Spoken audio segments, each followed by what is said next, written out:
เพื่อเฮ็ดให้การจัดรายการวิทยุมีเนื้อในดึงดูดคนฟังหลายขึ้น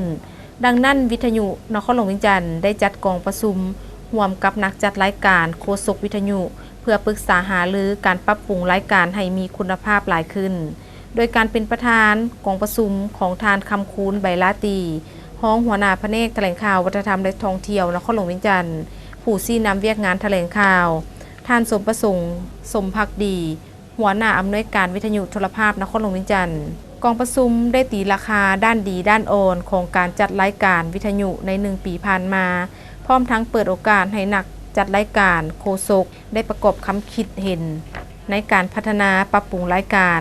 รวมทั้งข้อสะดวกข้อยุ่งยากของการจัดรายการต่างๆในระยะผ่านมาเพื่อเฮ็ดให้รูปแบบของรายการวิทยุมีเนื้อในและสีสันใหม่ที่ดึงดูดความสนใจจากผู้ฟังให้กว้างขวางและหลายขึ้นกว่าเก่ารวมทั้งการใช้คำศัพท์สำนวนของนักจัดรายการโฆษกให้ถูกต้องเหมาะสมตามหลักภาษาลาวเฮ็ดให้รายการต่างๆมีคุณภาพและมีเนื้อในความหมายสามารถโฆษณาเผยแพร่แนวทางนโยบายของพรรครัฐได้อย่างกว้างขวางเฮ็ดให้ผู้ฟังในขอบเขตพื้นที่ต่างๆสามารถเข้าถึงและรับฟังวิทยุนับมือหลายขึ้นกองประชุมได้จัดขึ้นในวันที่25 กันยายนที่ผ่านมาอยู่ที่สโมสรแผนกแถลงข่าววัฒนธรรมและท่องเที่ยวนครหลวงเวียงจันทน์